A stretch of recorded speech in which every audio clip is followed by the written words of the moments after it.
जिवंत परमेश्वराची उपासनेला सुरुवात करत असताना त्या जिवंत परमेश्वराची स्तुती आणि आराधना करण्याकरिता उपासना संगीत यामधील गीत क्रमांक 533 तू बोलाविले सेवा कराया प्रभू आलो आनंदे, हे गीत आपण सर्वजण मिळून गाऊया आणि देवबापाला धन्यवाद देऊया.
आत्मा आहे आणि त्याच्या उपासकाने त्याची उपासना आत्म्याने व खरेपणाने केली पाहिजे. पवित्रतेच्या शोभेने परमेश्वराची उपासना करा. हे सर्व पृथ्वी त्याच्या पुढे कंपायमान हो. प्रार्थना करूया. हे जिवंत परमेश्वर देवबापा, मनापासून आम्ही तुझी उपकार स्तुती करीतो, तुला गौरव आणि सन्मान देतो. मागील सप्ताहभर तू आम्हाला सांभाळलेला आहेस, आमचं संरक्षण, आमचं मार्गदर्शन केलेलं आहेस. सर्व प्रकारचं आरोग्य तू आम्हाला दिलेलं आहेस. हाती घेतलेली सर्व कामे पूर्ण करण्यास तुझी शक्ती आणि सामर्थ्य आम्हाला दिलेलं आहेस. तुझ्या विश्वासामध्ये स्थिर आणि दृढ राखून पुन्हा एक वार नवीन सप्ताहाला सुरुवात करण्यापूर्वी तुझ्या पवित्र चरणापाशी येण्याची ही संधी तू आम्हाला यूट्यूबच्या माध्यमातून दिलेली आहेस. या तुझ्या सर्व दयेबद्दल आम्ही तुझे मनापासून आभार मानतो. हे कृपाळू प्रभू, आम्ही विशेष प्रार्थना करीतो. गत सप्ताहामध्ये आमच्या हातून झालेल्या सर्व चुकांची, अपराधांची तू आम्हाला क्षमा कर. कळत न कळत अनेकांची मनं आमच्या हातून दुखावली गेलेली आहेत, त्याबद्दल तू आम्हाला क्षमा कर. आणि हे कृपाळू परमेश्वर देवबापा, शुद्ध आणि पवित्र अंतःकरणाने तुझ्या समक्षतेमध्ये येण्यास तू आम्हाला सहाय्य कर. आजची ही उपासना, भक्ती, पवित्र वचन यासहित आम्ही स्वतःचं समर्पण नव्यानं तुझ्याकडे करतो. आमचा स्वीकार कर आणि या विशेष उपासनेद्वारे आम्हा सर्वांना तुझं नवजीवन प्रदान कर. येशू ख्रिस्तांचा प्रभू याच्याद्वारे आमेन.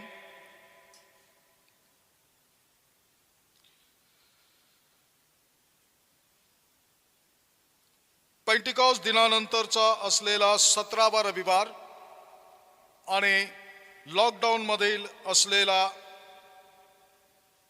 28वा रविवार, पेंटिकॉस्ट दिनानंतरचा 17वा रविवार आणि लॉकडाऊन मधील असलेला 28वा रविवार, यासाठी असलेली सार प्रार्थना,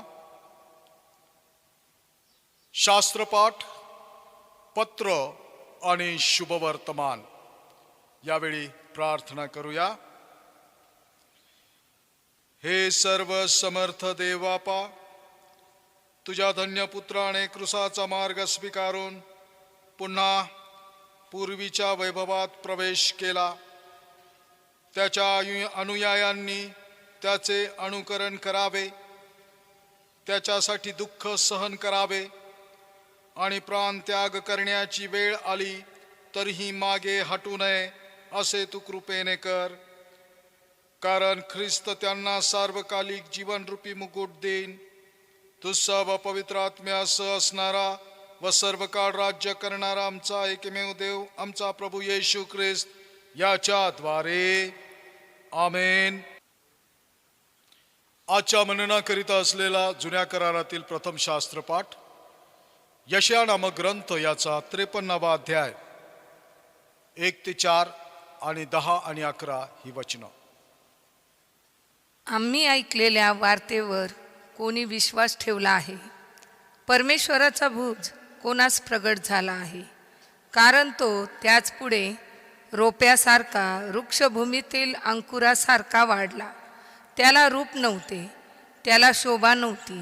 त्याचकडे पाहिले तर त्याचवर मन बसेल असे त्याच्या ठाई सौंदर्य नव्हते.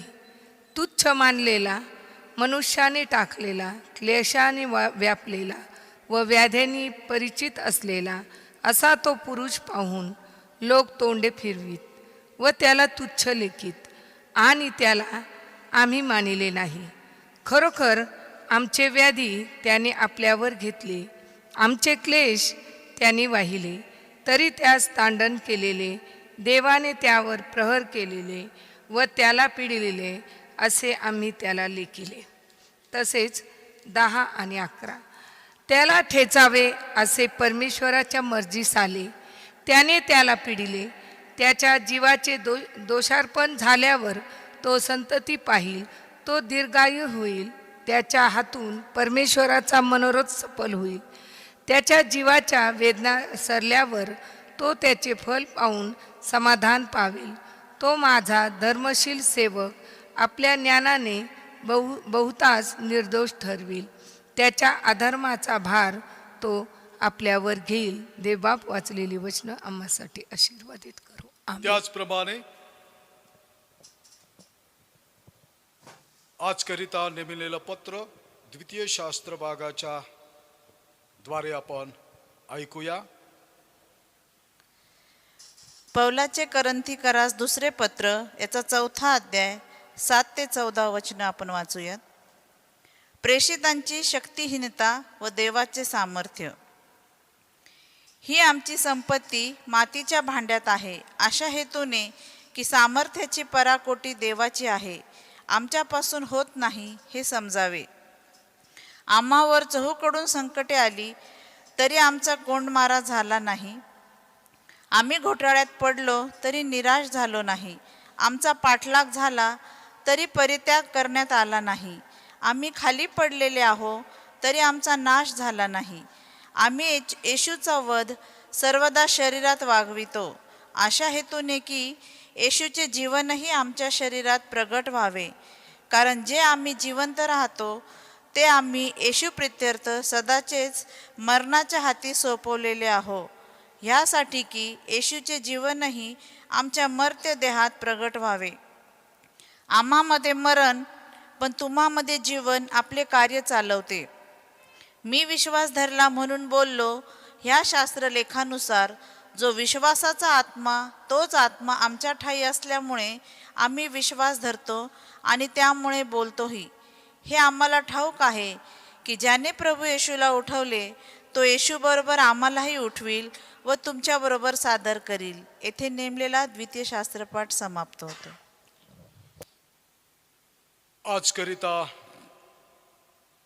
असलेलं शुभवर्तमान यावेळेस आपण ऐकणार आहोत.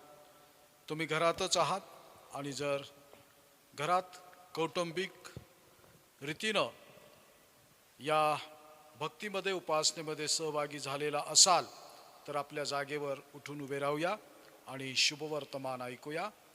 सन्मान्य रेव्हरंड आर.पी. राठोड पाळक साहेब आजच्या शुभवर्तमानाचं वाचन आपणाकरता करतील अशी मी त्यांना विनंती करतो. प्रभो तुम्हा सह असो. आणि तुझ्या आत्म्यासह तो असो.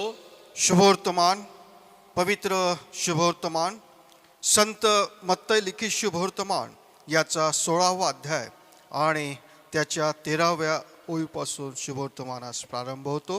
हे प्रभू तुला गौरव असो. नंतर फिलिपाच्या कैसरियाकडल्या भागात गेल्यावर येशूने आपल्या शिष्यांना विचारले, मनुष्याच्या पुत्राला लोक कोण म्हणून म्हणतात?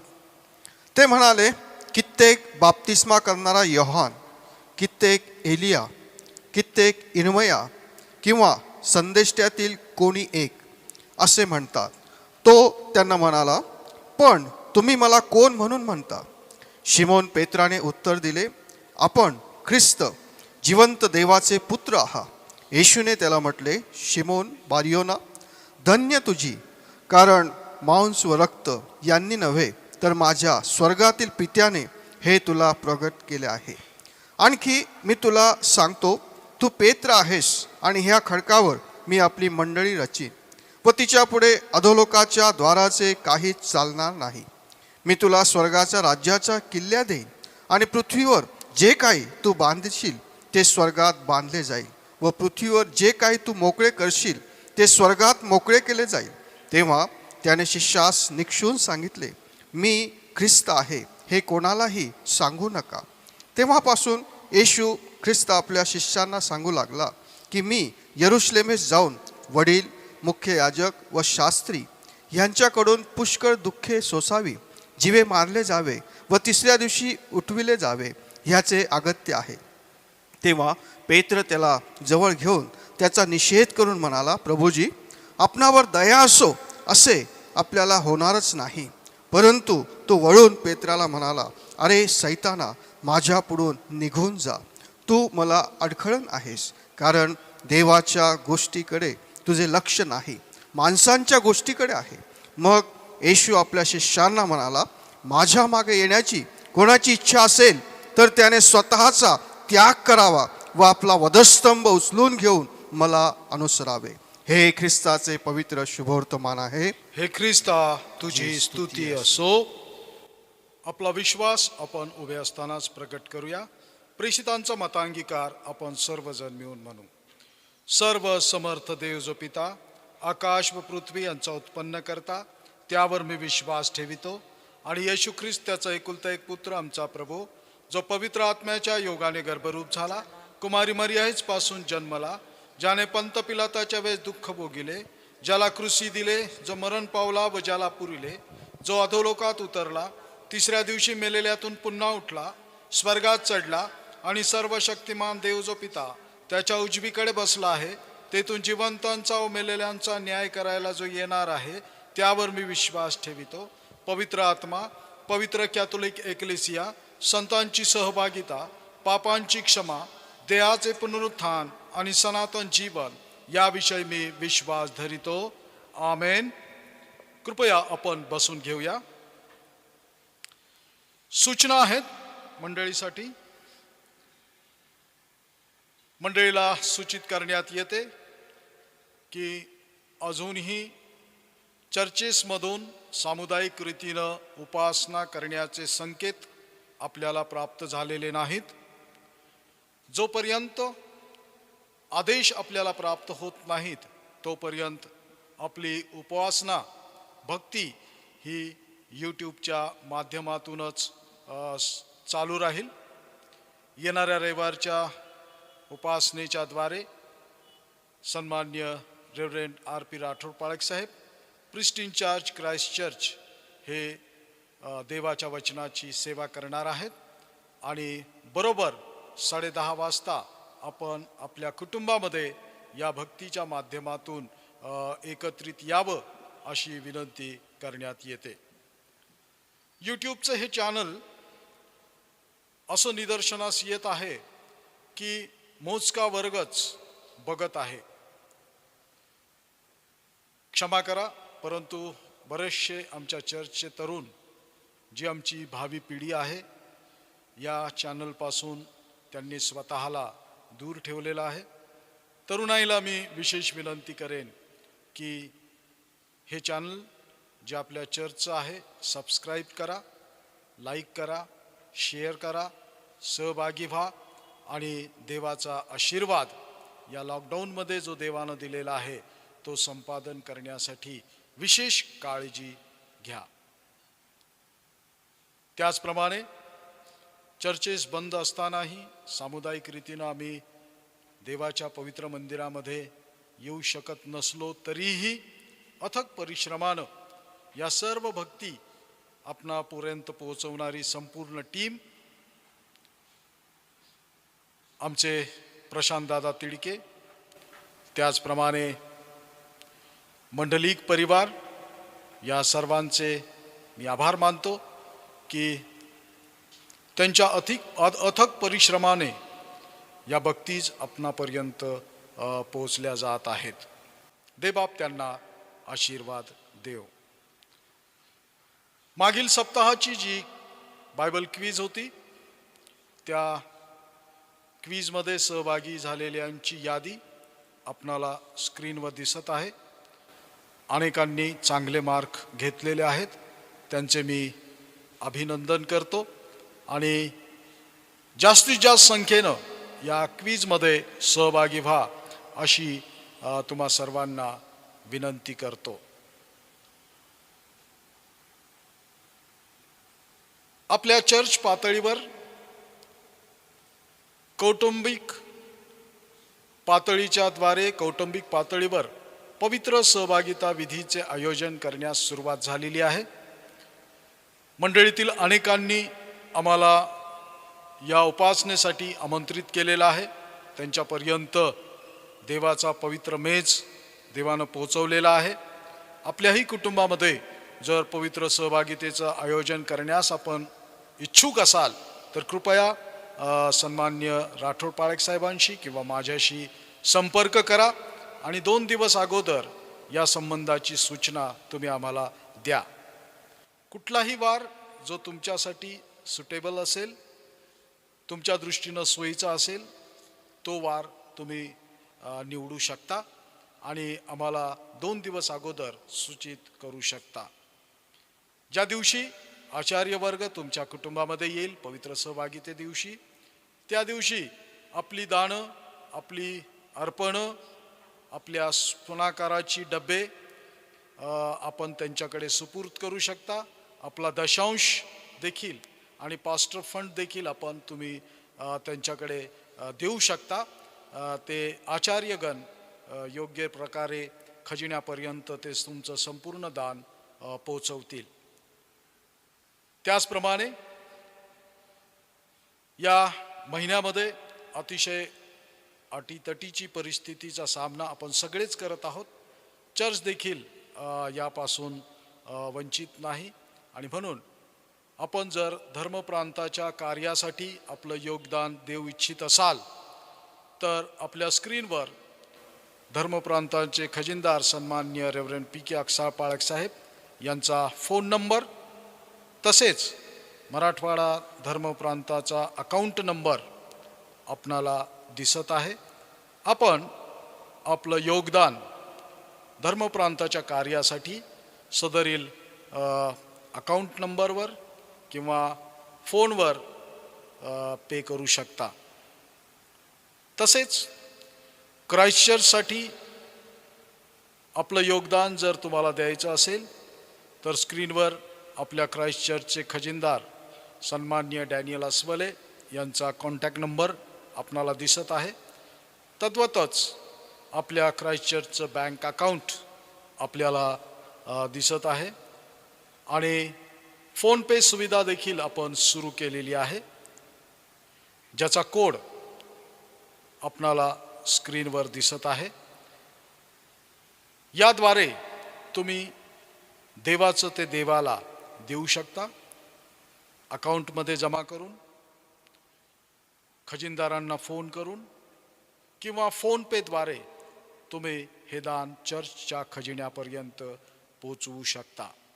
आतापर्यंत तुम्ही केलेल्या सर्व सहकार्याबद्दल आम्ही मनापासून तुमचे आभारी आहोत. विवाह घोषणा तिसऱ्या वेळेसाठी असलेली विवाह घोषणा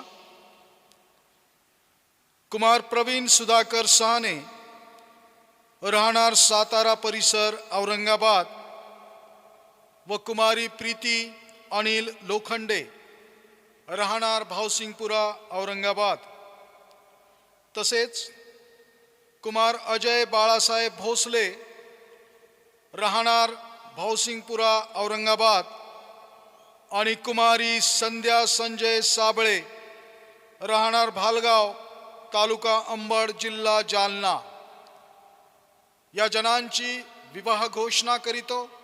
या जनांनी या पवित्र विवाहानं संयुक्त न होण्याचं योग्य कारण, अडथळा अथवा प्रत्यवाय आपणापैकी कुणास ठाऊक असल्यास त्यांनी बोलून दाखवावा. यांच्या विवाह घोषणेची ही तिसरी म्हणजे शेवटली वेळ आहे.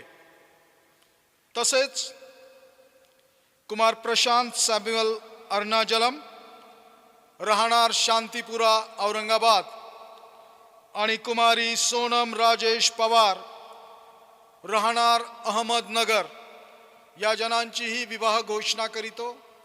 या जनांनी या पवित्र विवाहानं संयुक्त न होण्याचं योग्य कारण, अडथळा अथवा प्रत्यवाय आपणापैकी कुणास ठाऊक असल्यास बोलून दाखवावा. यांच्या विवाह घोषणेची ही पहिली वेळ आहे. यावेळी आपल्यामध्ये कुमारी एंजल राठोड उपस्थित आहे आणि आजच्या या भक्ती प्रसंगी एक स्पेशल गीत ती सादर करणार आहे. आपणा सर्वांच्या वतीनं मी एंजलला विनंती करतो की तिनं हे स्पेशल गीत देवबापाच्या गौरवाकरता सादर करावं.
थँक्यू एंजल, सुंदरशा गीताबद्दल. खरोखर क्रूस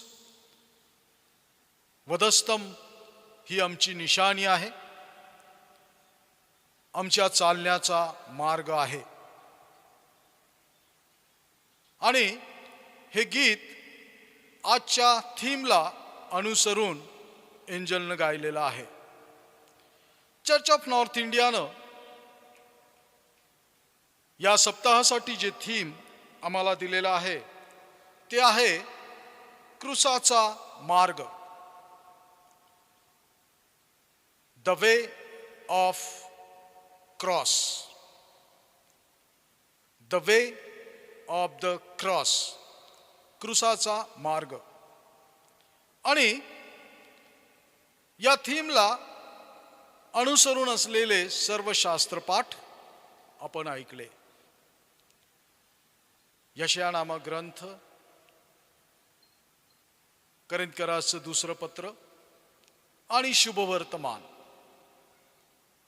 हे तिन्ही शास्त्रपाठ या थीमला अनुसरून चर्च ऑफ नॉर्थ इंडियानं आपल्याला दिलेले आहेत. अतिशय महत्त्वाचं हे थीम आहे. बारकाईनं अभ्यास करण्याचं हे थीम आहे. आणि म्हणून हे थीम समजवून घेण्यासाठी देवापानं आम्हाला मार्गदर्शन द्यावं, शक्ती पुरवावी, सामर्थ्य द्यावं. यासाठी पुन्हा एक वार आपण आपलं मन स्थिर करू, शांत हो, नम्र होऊन परमेश्वराकडे सामर्थ्य मागूया. हे कृपाळू परमेश्वर दे बापा, बलानं नव्हे, पराक्रमाने नव्हे, तर तुझ्या आत्म्यानं कार्यसिद्धी होईल. हे कृपाळू प्रभो, या उपासने प्रसंगी तुझ्या पवित्र वचनाद्वारे जे काही तू आमच्याशी बोलणार आहेस ते समजण्यासाठी तुझ्या पवित्र आत्म्याचं मार्गदर्शन तू आम्हाला दे. हे पित्या, मज दीन पामरावर तुझी कृपा दृष्टी असू दे. लागणारे शब्द आणि विचार तू मला दे. तुझ्या पवित्र वचनातून ऐकणाऱ्या सर्व तुझ्या भक्तगणांना तुझं सामर्थ्य दे आणि आमच्या आध्यात्मिक जीवनाला नवी दिशा आजच्या थीमद्वारे तू लाभू दे. येशू ख्रिस्त आमचा प्रभू याच्याद्वारे. प्रियजन हो, क्रूसाचा मार्ग तसं पाहिलं तर आम्हाकरता अतिशय जुना विषय आहे. कारण ह्याचा अभ्यास करता करता जवळपास 2020 वर्ष आम्ही पूर्ण केलेली आहेत. त्यापैकी सुरुवातीची 60, 70, 80 वर्ष सोडून द्या, परंतु वजा केल्यानंतर जेवढी वर्ष राहिलेली आहेत तेवढे वर्ष तरी निश्चिंत आम्ही याचा अभ्यास केलेला आहे. आणि म्हणून आजचा हा विषय आमच्यासाठी कदाचित नवीन असणार नाही. क्रूसाचा मार्ग कसा आहे? क्रूसाचा मार्ग कुणासाठी आहे? आणि क्रूसाचा मार्ग आम्ही कसं चालू शकतो या संबंधात थोडक्यात विचार मंथन आज आम्ही करणार आहोत. पवित्र बायबल हे जर आम्ही बारकाईनं पाहिलं तर देवाचा आपल्या लोकांशी असलेला संबंध, देवानं आपल्या लोकांसाठी केलेली कार्य, देवानं आपल्या लोकांवर केलेली कृपा आणि देवाच्या निवडलेल्या लोकांनी या जगात असताना देवासाठी केलेली विविध कार्य या सर्व गोष्टींनी भरलेलं आहे, ज्याला आम्ही बायबल म्हणतो. तुम्ही अगदी उत्पत्तीपासून ते प्रगटीकरणापर्यंत वाचन केलं तर याच मुद्द्यांभोवती तुमचं वाचन असणार आहे.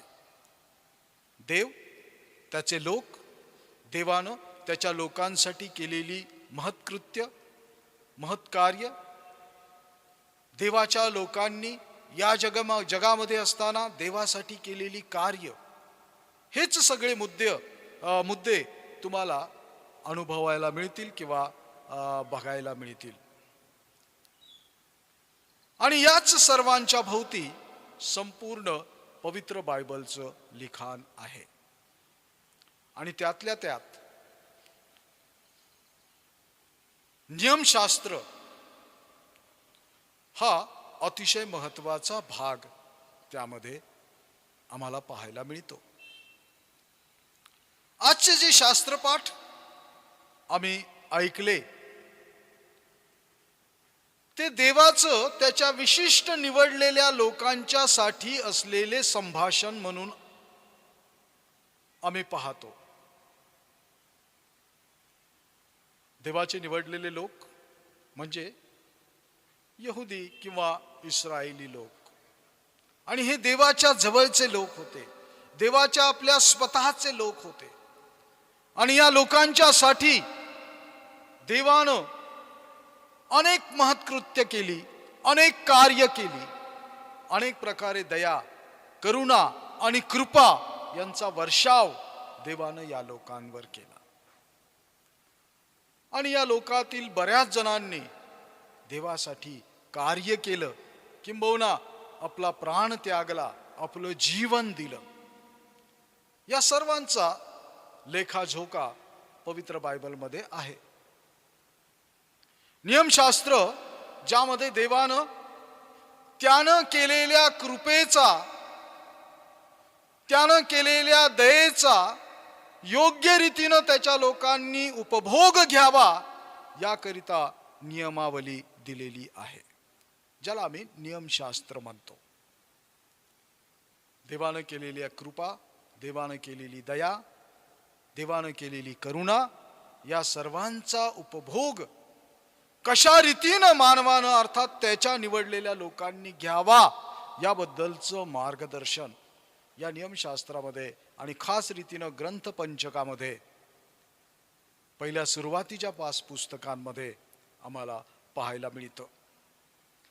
यहुदी, इस्रायली, देवाचे स्वतःचे लोक, देवाच्या जवळ असणारे हे लोक, देवाला ओळखणारे हे लोक, देवाच्या सर्व चांगुलपणाचा अनुभव घेतलेले हे लोक, आणि यांच्याकरिता देवानं क्रूसाचा मार्ग दिलेला आहे, जे जिवंत परमेश्वर यहोवा येशू ख्रिस्त याला ओळखणारे लोक आहेत. त्यांच्यासाठी देवानं हा क्रूसाचा मार्ग दिलेला आहे. अतिशय गाढे अभ्यासक यहुदी लोक होते नियमशास्त्राचे. खूप अभ्यास त्यांना होता आणि त्यांचा अभ्यास इतका काही गाढा होता की प्रभू येशू ख्रिस्तालाही नाकारण्याची क्षमता त्यांच्यामध्ये होती. एवढा गाढा अभ्यास होता. आता तो योग्य होता की अयोग्य होता हा भाग वेगळा आहे, परंतु येशू ख्रिस्ताला देवाचा पुत्र म्हणून नाकारण्याचं जणू काही एक सामर्थ्य या लोकांच्या मध्ये होतं. एवढा त्यांचा अभ्यास होता. आणि याच लोकांच्यासाठी प्रभू येशू ख्रिस्त देवानं या जगामध्ये पाठवला, की ज्यांनी देवराज्याची रुची घेतलेली आहे, ज्यांनी देवराज्य जाणून घेतलेला आहे, ज्यांनी देवाचा स्वभाव गुणधर्म जाणलेले आहेत, अशाच लोकांच्यासाठी हा क्रूसाचा मार्ग देवानं ठेवलेला आहे. आणि जे ख्रिस्ताला किंवा देवाला जाणतात असेच लोक या मार्गावर चालू शकतात. मग प्रश्न हा आहे की क्रूसाचा मार्ग नेमका काय आहे, आणि तोच मार्ग सांगण्याचा प्रयत्न आजच्या शुभवर्तमानामध्ये प्रभू येशू ख्रिस्तानं आपल्या शिष्यांसाठी केलेला आहे.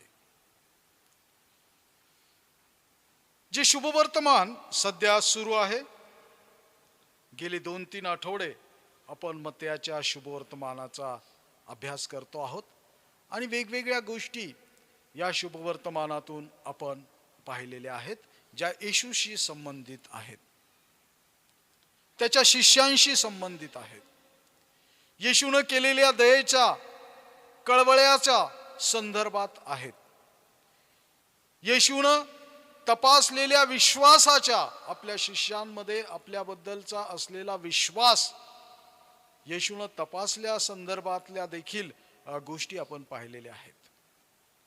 आम्ही बघितलं पेत्र जो पाण्यावर चालत होता आणि चालता चालता अडखळला. आम्ही पाहिलं शिष्य जे येशू ख्रिस्तालाच भूत म्हणून संबोधू लागले. आणि अशा अनेक गोष्टी आम्ही अभ्यासल्या. येशू ख्रिस्त ज्यानं 5,000 केवळ पुरुष असलेल्या मोठ्या समुदायाला भोजन दिलं, भाकरी दिली, त्यांची भूक भागवली. आणि हा सगळा अभ्यास करत असताना आजच्या या शुभवर्तमानामधून पुन्हा एक वार येशू ख्रिस्तानं आपल्या शिष्यांना तपासण्याचा प्रयत्न केलेला आहे. आपल्या शिष्यांना पुन्हा एक वार स्वतःच प्रगटीकरण नवीन करण्याचा प्रयत्न केलेला आहे. आणि त्याबद्दल थोडक्यात आपण विचार करणार आहोत.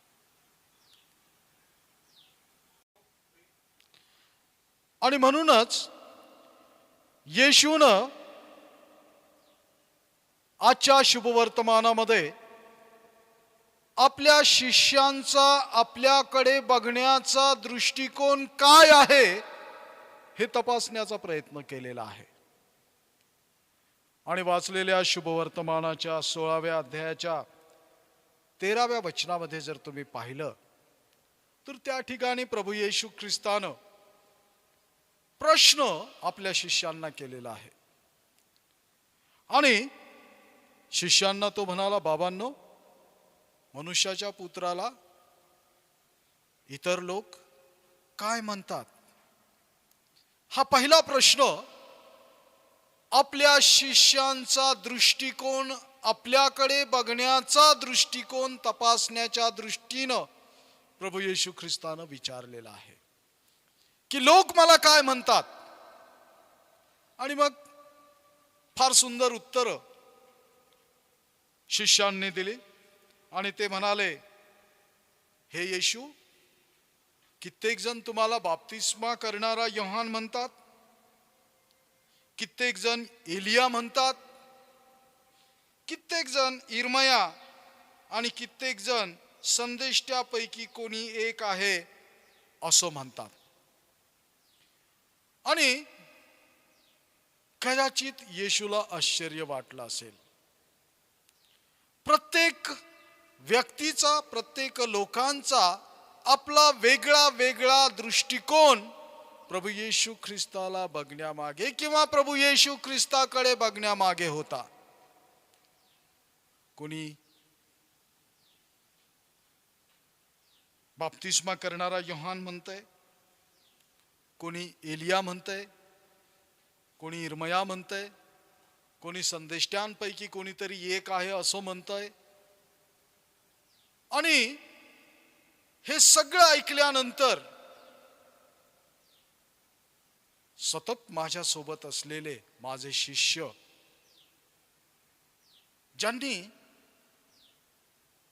मला अतिशय जवळून पाहिलेलं आहे, ते माझे शिष्य मला काय म्हणतात हे बघण्यासाठी प्रभू येशू ख्रिस्तानं दुसरा प्रश्न विचारलेला आहे. आणि तो प्रश्न होता, तुम्ही मला काय म्हणून ओळखता? तुम्ही मला काय म्हणून ओळखता?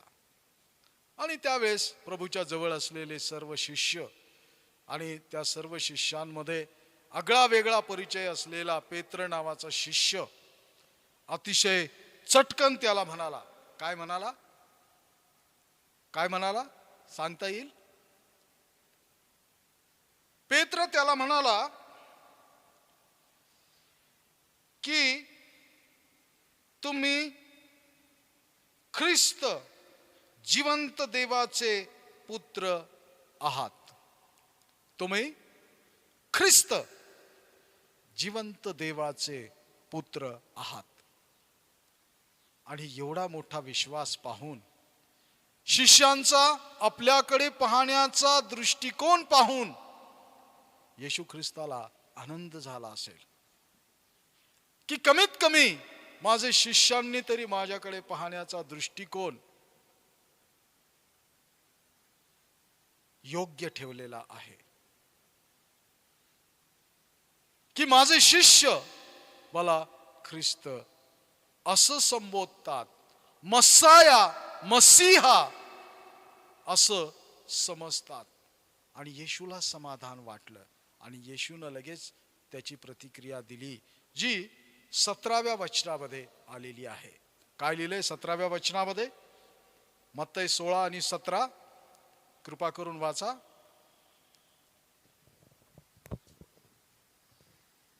येशूने त्याला म्हटले, येशूने त्याला म्हटले, शिमोन बारयोना, शिमोन बारयोना, धन्य तुझी, धन्य तुझी, कारण मांस व रक्त कारण मांस व रक्त यांनी नव्हे तर माझ्या स्वर्गातील पित्याने, तर माझ्या स्वर्गातील पित्यानं हे तुला प्रगट केले आहे. हे तुला प्रगट केले आहे. येशूला आनंद झाला की माझ्या शिष्यांचा, कमीत कमी माझ्या लोकांचा, माझ्या सहजीवींचा, माझ्या सहकार्यांचा माझ्याकडे पाहण्याचा दृष्टिकोन असा आहे. आणि त्यानं सांगितलं की पेत्रा, हे तुला रक्तमांसाने नव्हे परंतु माझ्या स्वर्गीय पित्यानं काय केलेलं आहे? प्रगट केलं आहे. परंतु क्षणात चित्र त्या ठिकाणी बदललेलं आहे. आणि याच अध्यायाचं जर 23वं वचन तुम्ही वाचलं तर मोठा फरक या दोन्ही वचनांमध्ये तुम्हाला पाहायला मिळेल. कृपया वाचा. परंतु तो वळून पेत्राला म्हणाला, अरे सैताना, माझ्या पुढून निघून जा, तू मला अडखळण आहेस, कारण देवाच्या गोष्टींकडे तुझे लक्ष नाही, माणसांच्या गोष्टीकडे आहे. लगेच दुसरी प्रतिक्रिया येशूची. त्याच पेत्राबद्दल, ज्या पेत्राला प्रभू येशू ख्रिस्त धन्य म्हटला, त्याच पेत्राबद्दल प्रभू येशू ख्रिस्तानं लगेच याच अध्यायामध्ये सैतान म्हणून त्याला संबोधलेलं आपल्याला पाहायला मिळतं. प्रियजन हो, येशूकडे पाहण्याचा आमचा दृष्टिकोन किती मिनिटाला आम्ही बदलतो याचं हे उत्तम उदाहरण आहे ही घटना. पहिली घटना, येशू ख्रिस्ताला स्वतःबद्दल जाणून घ्यायचं होतं की लोक मला काय म्हणतात. दुसरी गोष्ट, प्रभू येशू ख्रिस्ताला हे जाणून घ्यायचं होतं की माझे शिष्य मला काय म्हणतात. आणि तिसरी गोष्ट येशू ख्रिस्ताच्या निदर्शनास आली की तत्कालीन जगाचा आणि त्याच्या जवळ असलेल्या शिष्यांचाही दृष्टिकोन समान आहे, सारखा आहे. ते त्याच दृष्टिकोनातून प्रभू येशू ख्रिस्ताकडे त्या क्षणापर्यंत बघत आहेत. येशूकडे किंवा मसीहाकडे यहुदी लोकांच्या बघण्याचा दृष्टिकोन हा वेगळा होता. यहुदी लोकांनी जो अभ्यास नियमशास्त्राद्वारे केलेला होता आणि खास रीतीनं यशायाच्या द्वारे त्यांना जे काही संदेश मिळालेले होते, त्या संदेशानुसार त्यांनी मसीहा त्यांच्यासाठी येणार होता, उद्धार करणारा त्यांच्यासाठी येणार होता, जाच मुक्त करणारा त्यांच्यासाठी येणार होता आणि त्याचं शांतीचं राज्य असणार आहे, अर्थात राज्य स्थापन करणारा राजा येणार होता. असा एकाच दृष्टिकोनात दोन दृष्टिकोन असलेला विचार त्यांनी त्यांचा माइंड सेट करून ठेवलेला होता. मसीहा येणार, यशायानं भाकीत केलेलं जे भाकीत होतं त्या भाकिताकडे पाहण्याचा त्यांचा दृष्टिकोन थोडासा बदलला होता आणि म्हणून सगळ्या या घोटाळे पुढे चालून निर्माण झालेले होते. यशायानं येशू ख्रिस्ताला मसीहा इम्मान्युएल म्हणून यहुदी लोकांच्या पुढे ठेवलेलं होतं. आणि जो अध्याय आम्ही वाचला यशायाचा 53, त्यामध्ये मात्र येशू ख्रिस्ताला यशायानं एक शोषिक सेवक म्हणून ठेवलेलं आहे. शोषिक सेवक. 1 ते 4 जी वचनं जर तुम्ही वाचन केली तर त्यामध्ये त्या एका शोषिक सेवकाच्या ठायी असलेले सर्व गुणधर्म तुम्हाला त्या 4 वचनांमध्ये पाहायला मिळतील.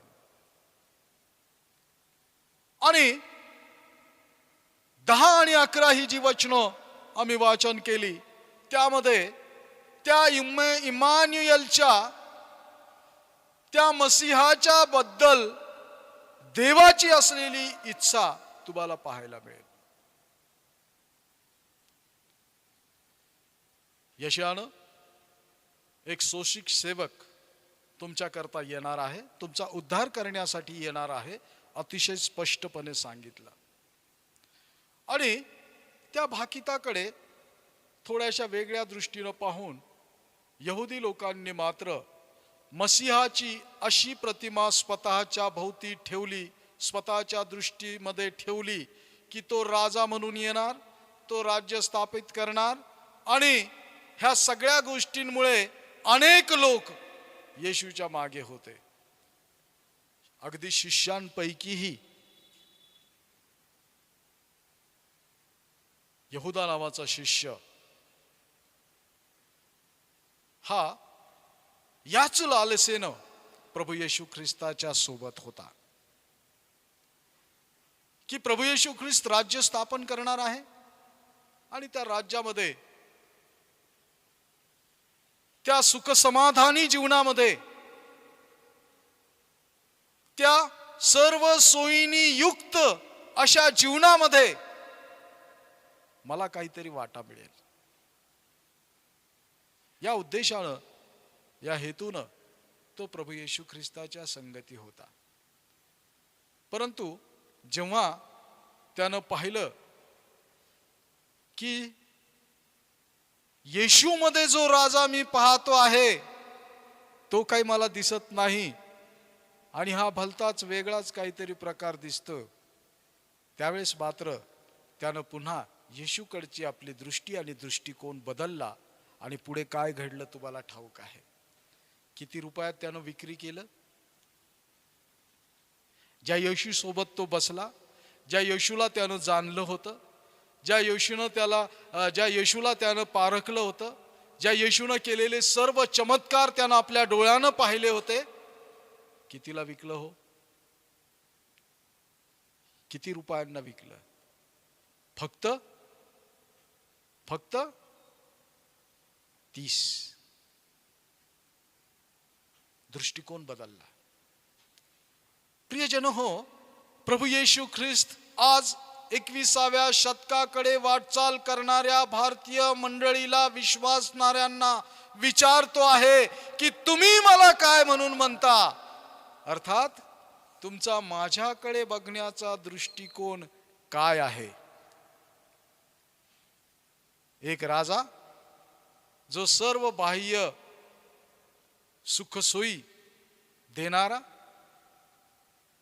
एक सर्व बाह्यकर्मी चांगलं जीवन देणारा म्हणून पाहता, की एक शोषिक राजा ज्यानं त्याचं सर्वस्व तुमच्यावर निछावर केलेलं आहे, असा इमान्युअल म्हणून तुम्ही माझ्याकडे पाहता.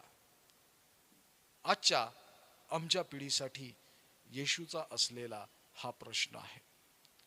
कारण यहुद्यांमध्ये त्याला बघण्याची दृष्टिकोन बदललेला होता. येशूकडे पाहण्याचा त्यांचा दृष्टिकोन बदललेला होता. आणि याकोब पेत्र ज्याबद्दल आम्ही आज वाचन केलेलं आहे, आणि जे 2 उद्गार प्रभू येशू ख्रिस्तानं त्याच्याबद्दल काढलेले आहेत, त्यावरनं आम्हाला हेच समजतं, याकोब सुद्धा यहुदीच होता. क्षमा करा, पेत्र सुद्धा यहुदीच होता. आणि म्हणून प्रभू येशू ख्रिस्तानं त्याच्या दुःख सहनाबद्दल सांगितलं. आणि जर तुम्ही मत्तयाच्या शुभवर्तमानाच्या 16व्या अध्यायाचं 21वं वचन वाचलं तर तेथे असं लिहिलंय, तेव्हापासून येशू ख्रिस्त आपल्या शिष्यांना सांगू लागला की मी यरूशलेमेत जाऊन वडील, मुख्य याजक व शास्त्री यांच्याकडून पुष्कळ दुःखे सोसावी, जीवे मारले जावे व 3ऱ्या दिवशी उठविले जावे, याचे अगत्य आहे. आणि ही गोष्ट पेत्राला खूप झोंबली. कारण पेत्र त्याच्याकडे पाहत होता एक सुख समृद्धी, एक सुस्थिती देणारा हा राजा, याच्या राज्यात एक चांगली पोझिशन, कदाचित हा देखील विचार त्याच्या मनामध्ये असण्याची शक्यता आहे. परंतु ज्यावेळेस प्रभू येशूनं असं सांगितलं की मला आता यरूशलेमेच्या वाडवडिलांच्याकडे जाऊन त्यांच्या हातानं छळ होणार आहे, मला मरण सोसावं लागणार आहे, मला मरावं लागणार आहे, त्यावेळी हा पेत्र म्हणतो की नाही येशू, असं म्हटलंय त्या ठिकाणी. या लेखकानं लिहिलंय 22व्या वचनामध्ये, तेव्हा पेत्र त्याला जवळ घेऊन त्याचा निषेध करून म्हणाला, प्रभूजी आपणावर दया असो, असे आपल्याला होणारच नाही, असे आपल्याला होणारच नाही. कारण त्यांची विचारधारा ती होती की येशू देवाचा पुत्र आहे आणि या जगातील कोणीच त्याचं काहीही बिघडवू शकणार नाही. तो राज्य करण्यासाठी आलेला आहे, राज्य स्थापन करण्यासाठी आलेला आहे. हे सर्व जगातील जोखड जे आमच्यावर आहे ते काढून टाकण्यासाठी आलेला आहे आणि तो आमच्या बरोबर असणार आहे. आम्ही त्याच्याबरोबर आनंदी जीवन जगणार आहोत.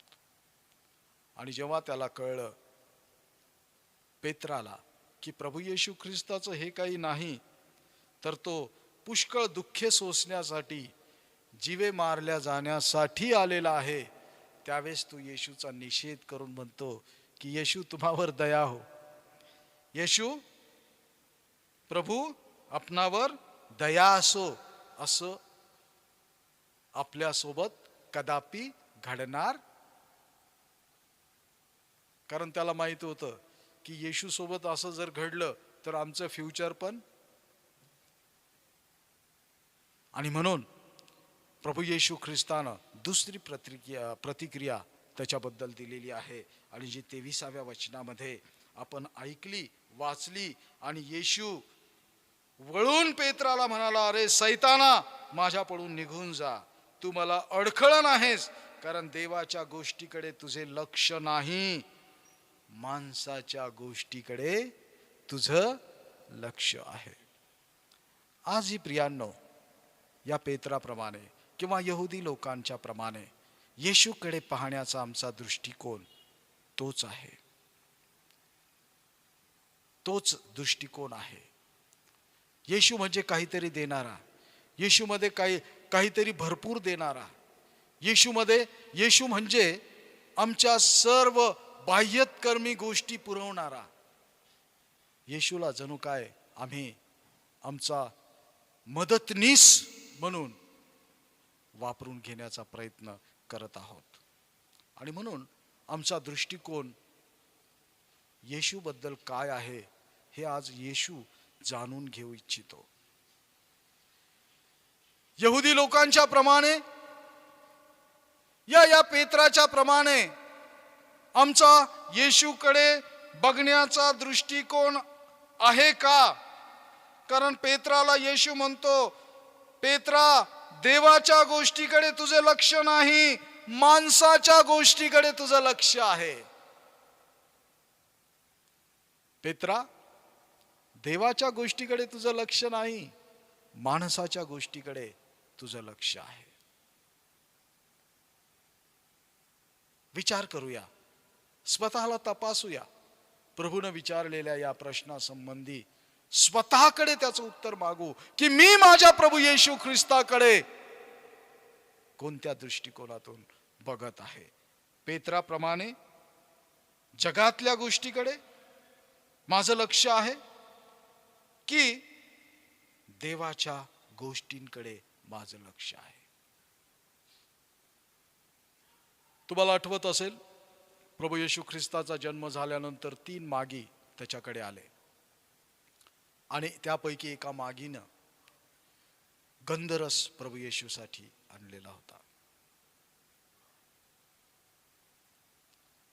आणि एकानं ऊद आणला होता, एकानं सोनं आणलेलं होतं. आणि ह्या तिन्ही भूमिका प्रभू येशू ख्रिस्ताला निभवायच्या होत्या. तो राजा होता, तो याजक होता आणि तो सोशिक सेवक होता. हे तिन्ही प्रतीक ह्या तिन्ही गोष्टींबद्दलची आहेत. आणि येशू ख्रिस्तानं सोशिक सेवकाची भूमिका अतिशय काळजीपूर्वक सर्व मोहांचा त्याग करून येशूकडे बघण्याचा आमचा दृष्टिकोन बदलणं अतिशय गरजेचं आहे. जर नाहीच बदलला तर आम्हीही यहुदी लोकांप्रमाणे फक्त शास्त्राचा अभ्यास करणारे आहोत. आणि अशा लोकांच्या संदर्भात प्रभू येशू ख्रिस्ताचं एक स्टेटमेंट, एक वचन मला आठवतं, जे मत्तयाच्या शुभवर्तमानाच्या 15व्या अध्यायामध्ये लिहून ठेवलेलं आहे. आणि मत्तयाचं शुभवर्तमान याचा 15वा अध्याय आणि 8वं वचन काय लिहिलंय त्या ठिकाणी? हे लोक ओठांनी माझा सन्मान करीतात, हे लोक ओठांनी माझा सन्मान करीतात, परंतु त्यांचे अंतःकरण माझ्यापासून दूर आहे. परंतु त्यांचे अंतःकरण माझ्यापासून दूर आहे. ते माझी ते उपासना व्यर्थ माझी करीतात, उपासना करीतात, कारण ते शास्त्र म्हणून जे शिकवतात ते असतात मनुष्यांचे नियम. ते असतात मनुष्याचे नियम. येशू ख्रिस्ताचे उद्गार त्या ठिकाणी ते आहेत. आमचा दृष्टिकोन आमच्या प्रभूकडे बघण्याचा काय आहे, आज प्रभू येशू ख्रिस्त आम्हाला विचारतो आहे. त्यावेळेस त्याच्या शिष्यांना त्यानं विचारलं होतं. आज आम्हा प्रत्येकाला, या उपासनेमध्ये सहभागी झालेल्या प्रत्येकाला प्रभू येशू ख्रिस्त विचारतो आहे की तू मला काय म्हणून म्हणतोस? माझ्याकडे बघण्याचा तुझा दृष्टिकोन काय आहे? आणि म्हणून आम्हाला संत पौलानं सांगितल्याप्रमाणे ख्रिस्ताचा वधस्तंभ आम्हाला आमच्या जीवनामध्ये जगवायचा आहे. फार सुंदर वचनं जी बाईंनी वाचली. मी विनंती करेन बाईंना पुन्हा एक वार 10, 11 आणि 12 ही वचनं त्यांनी वाचन करावीत. 2 तिमोथी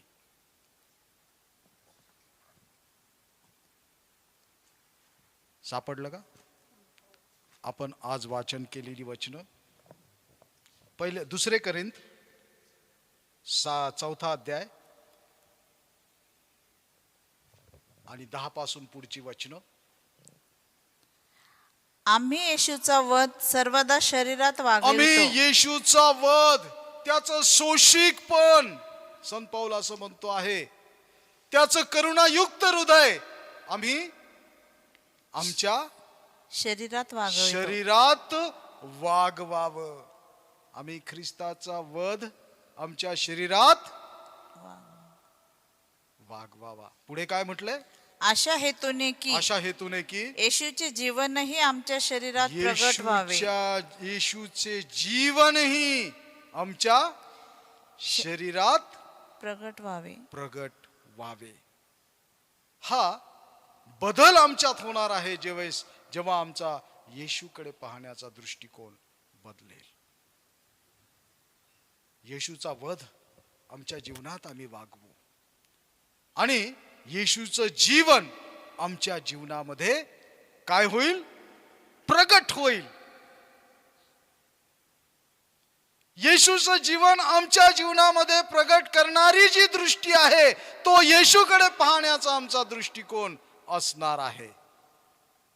आणि म्हणून आम्हाला या दिवसामध्ये येशूच्या रूपात असलेला सोशिक सेवक आमच्या जीवनामध्ये घ्यायचा आहे. अर्थात प्रियांनो, आमच्या प्रभू येशू ख्रिस्ताचा कळवळा जो भुकेल्यांकडे पाहून, दुःखितांकडे पाहून, पीडितांकडे पाहून त्याच्या मनामध्ये निर्माण झाला, तो कळवळा आमच्या मनामध्ये, आमच्या जीवनामध्ये प्रगट झाला पाहिजे. आमच्या येशूच्या जीवनामध्ये असलेली क्षमाशीलता जी वधस्तंभावर असतानाही आम्हाला दिसते, ती क्षमाशीलता आमच्या जीवनामध्ये प्रगट झाली पाहिजे. आमच्या प्रभू येशू ख्रिस्ताचा दयाळूपणा आमच्या जीवनामध्ये प्रगट झाला पाहिजे. आमच्या येशू ख्रिस्ताचं प्रार्थनामय जीवन आमच्या जीवनामध्ये प्रगट झालं पाहिजे. प्रगट झालं पाहिजे. आमच्या प्रभू येशू ख्रिस्ताची सहनशीलता आणि नम्रता जी गाढवीच्या शिंगरावर बसून त्यानं प्रगट केली, आमच्या जीवनामध्ये प्रगट झाली पाहिजे. आणि ह्या सगळ्या येशू ख्रिस्ताच्या जीवनाचं प्रगटीकरण ज्यावेळेस आमच्या जीवनामधून प्रगट होईल त्याच वेळेस आम्ही हे समजायला पाहिजे की आम्ही क्रूसाच्या वाटेवर आहोत. त्याच वेळेस आम्ही समजू शकतो, ठामपणे सांगू शकतो की आम्ही अरुंद मार्गावरचे आहोत. परंतु विदाऊट ख्रिस्ताच्या कळवळा, ख्रिस्ताची करुणा, ख्रिस्ताची क्षमाशीलता, ख्रिस्ताचं दयाळूपण, ख्रिस्ताचं बलिदान याच्याशिवाय आम्ही अरुंद मार्गावर वाटचाल करणारे होऊच शकत नाही. आणि म्हणून आज पुन्हा एक वार प्रभू येशू ख्रिस्तानं याकोबाचं जीवन, पेत्राचं जीवन आणि संत पावलाचं जीवन आमच्या समोर ठेवलेलं आहे. दोघांचे बदललेले दृष्टिकोन त्यांना आमच्या समोर ठेवलेले आहेत. पुढे चालून जो पेत्राचा दृष्टिकोन प्रभू येशू ख्रिस्ताकडे पाहण्याचा होता तोही बदललेला तुम्हाला पाहायला मिळेल. पेत्रानं जी दृष्टी प्रभू येशू ख्रिस्ताकडे लावलेली होती, जी चुकीची होती, रुंद मार्गाची होती, त्यानं बदलली. आणि शेवटी तो असं म्हणतो की माझा वध तुम्ही माझ्या प्रभू येशू ख्रिस्ताप्रमाणे करू नका, त्या योग्यतेचा मी नाही. तर त्यानं मरण मागितलेल्या लोकांना मला उलट टांगून माझा वध करा. कारण ख्रिस्ताकडे पाहण्याचा त्याचा दृष्टिकोन बदलला. प्रियांनो, ख्रिस्ताकडे पाहण्याचा दृष्टिकोन ज्यावेळेस आमचा बदलतो, तेव्हा आमचं जीवन आमच्या येशू ख्रिस्ताप्रमाणे सोशिक सेवकाप्रमाणे जात होऊन गेल्याशिवाय राहत नाही. आणि मग आमचं पारितोषिक, आमचं बक्षीस, आमचं रिवॉर्ड त्या ठिकाणी आहे. ख्रिस्ताचं हेच कार्य या जगामध्ये आम्हाला करायचं आहे. ख्रिस्ताची सोशिकता, ख्रिस्ताची क्षमाशीलता, ख्रिस्ताची प्रीती, ख्रिस्ताचं दयाळूपण, ख्रिस्ताचा कळवळा आम्हाला आमच्या जीवनामधून प्रगट करायचा आहे. अर्थात आम्हाला क्रुसाची वाट चालायची आहे. क्रुसाच्या वाटेवर आम्हाला मार्गस्थ व्हायचं आहे. त्यासाठी ख्रिस्ताकडे पाहण्याचा आमचा दृष्टिकोन बदलणं अतिशय महत्त्वाचं आहे. या सप्ताहामध्ये आपण तपासूया ख्रिस्ताकडे आम्ही कोणत्या दृष्टीनं पाहत आहोत. या सप्ताहामध्ये आपण तपासूया ख्रिस्ताने आम्हाला या जगामध्ये कुठलं कार्य करण्यास पाठवलेलं आहे. या सप्ताहामध्ये आम्ही स्वतःला तपासूया की ख्रिस्ताकडे जी जबाबदारी देवानं दिली, जी जबाबदारी ख्रिस्तानं आमच्याकडे दिली, ती जबाबदारी पेलवण्यासाठी ख्रिस्ताकडे असलेलं क्वालिफिकेशन, सोशिकता आमच्याकडे आहे काय, ती आम्हाला प्रगट करायची आहे. असून चालणार नाही, प्रगट करायची आहे. ख्रिस्ताला जीवनामधून प्रगट करण्याचा प्रयत्न करूया. देवबाप तुम्हाला आणि मला सहाय्य करो आणि आमच्या ख्रिस्ताला मसीहा सोशिक सेवक म्हणून आमच्या जीवनामध्ये जगण्यास प्रेरित करो. आमेन. आपल्या कुटुंबातून या भक्तीमध्ये सहभागी झाले असाल तर यावेळेस आपण सर्वजण उठून उभे राहूया. आपली दानं, अर्पणं आदरानं सद्भयानं परमेश्वराला सादर करूया. आणि देवाचं ते देवाला देत असताना उपासना संगीत यामधील गीत क्रमांक 359, उपासना संगीत गीत क्रमांक 359, वधस्तंभ हेच अमुचे भूषण, याचं पहिलं, दुसरं, तिसरं आणि शेवटलं कडवं आपण सर्वजण मिळून गाऊया.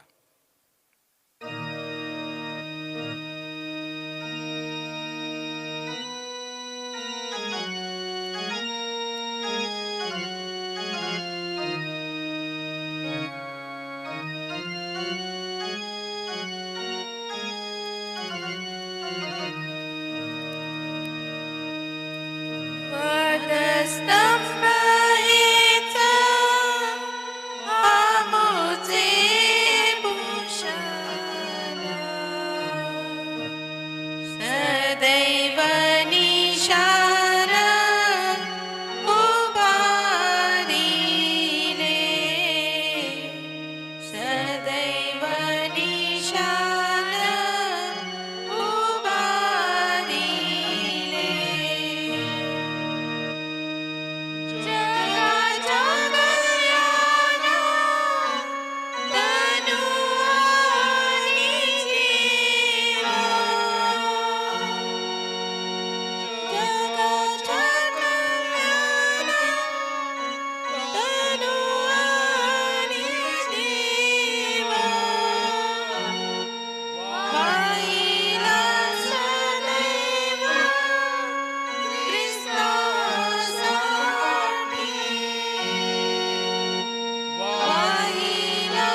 खात्री आहे आपल्या कुटुंबामध्ये देवाचं ते देवाकरता तुम्ही वेगळं केलेलं आहे. देवबापानं त्याचा स्वीकार करावा आणि आशीर्वाद आम्हाला द्यावा यासाठी प्रार्थना करूया. हे कृपाळू प्रभो, आम्हाकडे जे काही आहे ते सर्व तुझ्या कृपेनं आम्हाला प्राप्त झालेलं आहे. तुझ्या कृपेनं प्राप्त झालेल्यामधून तुझ्या लेकरांनी, तुझ्या भक्तगणांनी तुझ्यासाठी जे काही आपापल्या कुटुंबामध्ये वेगळं केलेलं आहे ते तू आशीर्वादित कर. एका हाताने त्यांनी दिलेलं आहे, अनेक हातानं तू त्यांना दे आणि त्या सर्व देणगीचा, अर्पणांचा आणि दानांचा उपयोग योग्य कार्यासाठी होऊ दे. यासहित आम्ही स्वतःला अर्पून तुझ्या सेवेकरता आणि तुझ्या वधस्तंभाच्या मार्गाकरता समर्पित करावे असे तू होऊ दे. येशू ख्रिस्त आमचा प्रभू याच्याद्वारे आमेन. आपण आपल्या मध्यस्थ्या आपल्या जिवंत परमेश्वरापुढे सादर करणार आहोत. मंडळीला विनंती आहे की आपल्या मंडळीमधून जे आजारी आहेत, ज्यांची नावं आपल्याला स्क्रीनवर दिसत आहेत, यांच्यासाठी आपण विशेष प्रार्थना करा. देवबापानं त्यांना आरोग्य द्यावं. त्याचप्रमाणे गेल्या सप्ताहामध्ये ज्या सर्वांची वाढदिवस ॲनिव्हर्सरीज झालेले आहेत त्यांची नावं देखील आपल्याला स्क्रीनवर दिसत आहेत. त्यांच्या दीर्घायुष्यासाठीही आपल्या वैयक्तिक आणि कौटुंबिक प्रार्थनेमध्ये आठवण ठेवावी अशी विनंती सर्व मंडळीला करण्यात येत आहे. प्रार्थना करूया. मन शांत करू, स्थिर हो. कृपाळू परमेश्वर देवबापा, अखिल विश्वासाठी मध्यस्थी आणि प्रार्थना आम्ही कराव्यात असं तुझ्या प्रेषितांच्या करवी तू आम्हाला शिकवलेलं आहे. विश्वासाठी आम्ही प्रार्थना करतो. अखिल विश्व कोरोना व्हायरसनं बाधित झालेलं आहे. प्रेमळ पित्या, या कोरोना व्हायरसपासून संपूर्ण विश्वाला तू मुक्त कर. या विश्वामध्ये असणारे विविध देश, त्या देशांचे राज्यकर्ते, पुढारी, या सर्वांना तुझा अनुग्रह आणि कृपा दे, मार्गदर्शन दे. आपापल्या देशातील रहिवाशांची काळजी घेत असताना ज्या उपाययोजना ते राबवत आहेत त्यामध्ये तू त्यांना यशस्वी कर. अखिल विश्वाला या कोरोनापासून मुक्त कर. आम्ही प्रार्थना करतो आमच्या भारत देशासाठी, आमचे राष्ट्रपती, पंतप्रधान, राज्यपाल, या सर्वांना या कोरोनाच्या लढ्यामध्ये योग्य निर्णय घेत असताना तुझं संरक्षण आणि मार्गदर्शन दे. आमच्या भारत देशालाही या कोरोनापासून मुक्त कर. पुन्हा एक वार स्थैर्य आमच्या भारत देशामध्ये निर्माण कर. विस्कटलेली आर्थिक घडी पुनरुप होण्यासाठी जे निर्णय घेतले जात आहेत त्या निर्णयामध्ये तू त्यांना यशस्वी कर. हे कृपाळू प्रभो, आम्ही प्रार्थना करतो सर्व राष्ट्रांसाठी आणि विशेष करून आमच्या महाराष्ट्रासाठी. आमच्या महाराष्ट्राचे मुख्यमंत्री, त्यांच्या सोबत असलेलं सर्व मंत्रिमंडळ, या सर्वांवर तुझी दयादृष्टी असू दे. आम्ही प्रार्थना करतो आमचे पालकमंत्री, स्थानिक पातळीवर सर्व आमदार आणि खासदार, या सर्वांना विशेष आरोग्य दे आणि आपल्या परिसरातील या कोरोना संकटाशी लढत असताना त्यांचं सहाय्य कर. या कोरोना संकटामध्ये योग्य भूमिका निभावणारे सर्व वैद्यकीय यंत्रणा, सर्व डॉक्टर्स, नर्सेस, सफाई कर्मचारी, या सर्वांना तुझा अनुग्रह, तुझा आशीर्वाद दे. जे बाधित आहेत त्यांना कोरोनामुक्त कर, प्रतिकारशक्ती वाढव. त्याचप्रमाणे आमच्या देशाचे विशेष सेवा करणारे आमची आर्मी, मिलिटरी, त्यातील सर्व जवान, त्याचप्रमाणे पोलीस यंत्रणा, त्यांचे सर्व अधिकारी, कर्मचारी, या सर्वांवर तुझी दयादृष्टी आणि कृपादृष्टी असू दे. प्रेमपित्या, जे सर्व रुग्ण महाराष्ट्रांमधून वाढतं प्रमाण आहे, या सर्वांची प्रतिकारशक्ती तू वाढव. आणि हे प्रेमपित्या, आमचा महाराष्ट्र कोविड-19 मुक्त कर अशी प्रार्थना करतो. हे पित्या, आम्ही प्रार्थना करतो आमचा CNI महामंडळासाठी, आमचे मॉडरेटर, व्हाईस मॉडरेटर, CNI सिनोडची कार्यकारिणी, पदाधिकारी या सर्वांवर तुझी कृपादृष्टी असू दे. CNI अंतर्गत असणारे सर्व धर्मप्रांत, त्या सर्व धर्मप्रांतांचे बिशप्स आणि कार्यकारिणी यांच्यावरही तुझा वरदहस्त असू दे, तुझा आशीर्वाद असू दे. आमचा मराठवाडा धर्मप्रांत, आमचे बिशप साहेब सन्मान्य राईट रेव्हरंट MU कसाब, त्यांना सहकार्य करणारी मराठवाडा धर्मप्रांताची कार्यकारिणी, पदाधिकारी या सर्वांना तुझा आशीर्वाद दे. धर्मप्रांतामधून सर्व जे आजारी आहेत त्या सर्वांना तुझं आरोग्य दे. धर्मप्रांताचं तरुण संघ, महिला मंडळ आणि संडे स्कूल या माध्यमातून जी सेवा देत आहेत त्या सर्व सेवकांना तुझा आशीर्वाद दे. सर्व चर्चेस, सर्व आचार्यगण, त्या सर्व आचार्यांना सहकार्य करणाऱ्या प्रत्येक पास्टेट कमिटीज, पदाधिकारी आणि सदस्य यांच्यावर तुझी कृपादृष्टी असू दे. चर्चेस पातळीवर असणारे सर्व महिला मंडळ, तरुण संघ, संडे स्कूल, क्वायर्स या सर्वांवर तुझी दयादृष्टी असू दे. मंडळीमधून जे आजारी आहेत प्रेमळ पित्या, ज्यांच्यासाठी आम्ही प्रार्थना करतो प्रेमळ पित्या, त्यांना तू आपलं आरोग्य दे. हे कृपाळू प्रभू, तू त्यांना ओळखतोस, तू त्यांची काळजी इथपर्यंत घेतलेली आहेस, आभार मानतो. त्यांचं अंथरुण बदलणारा तू आहेस आणि म्हणून हे प्रभू, या सर्व आजारी जनांसाठी आम्ही प्रार्थना करतो, तुझं आरोग्य तू त्यांना दे. ख्राइस्ट चर्च मंडळीवर तुझी कृपादृष्टी सदैव असू दे. तुझा संदेश आणि इतर तुझ्या सूचना मंडळीपर्यंत पोहोचण्यासाठी अहोरात्र कार्यरत असणारी ख्राइस्ट चर्चची YouTube माध्यमातून कार्यरत असणारी सर्व संघ, या संघाला तुझ्या हातामध्ये देतो. तिडके परिवार, मंडलिक परिवार आणि प्रेमळ पित्या, इतर जे विविध माध्यमातून या सहकार्याद्वारे तुझं वचन तुझ्या लोकांच्या पर्यंत पोहोचवण्यास योगदान देत आहेत, त्या सर्वांना तुझा आशीर्वाद दे. हे कृपाळू परमेश्वर दे बापा, आम्ही प्रार्थना करतो लवकरात लवकर तुझी सर्व धर्मस्थळे खुली कर आणि सर्व तुझ्या लोकांना तुझ्या धर्मस्थळामध्ये जाऊन तुझे आशीर्वाद घेण्याची संधी तू उपलब्ध करून दे. हे कृपाळू प्रभू, पुन्हा एक वार जे काही आम्ही मागितलेलं आहे ते तू आम्हाला देणार आहेस, या विश्वासानं सर्व प्रार्थना आणि मध्यस्थ्या आमचा धन्य तारक प्रेमळ प्रभू येशू ख्रिस्त याच्या पवित्र आणि थोर नावात करतो म्हणून तू ऐक. आमेन. हे आमच्या स्वर्गातील बापा, तुझे नाम पवित्र मानिले जाओ, तुझे राज्य येवो, जसे स्वर्गात तसे पृथ्वीवरही तुझ्या इच्छेप्रमाणे हो. आमची रोजची भाकर आज आम्हास दे, जशी आम्ही आमच्या अपराधाची क्षमा करतो तशी तू आमच्या अपराधांची क्षमा कर. आणि आम्हास परीक्षेत आणू नकोस, तर आम्हास वाईटापासून सोडव, कारण की राज्य, सामर्थ्य आणि गौरव ही सर्व का तुझीच आहेत. आमेन. आणि आता देव जो बाप, देव जो पुत्र आणि देव जो पवित्र आत्मा याची सहभागिता आम्हा सर्वांसह आता आणि सदा सर्व काळ युगानुयुग असो. आमेन. Press the bell icon on the YouTube app and never miss another update.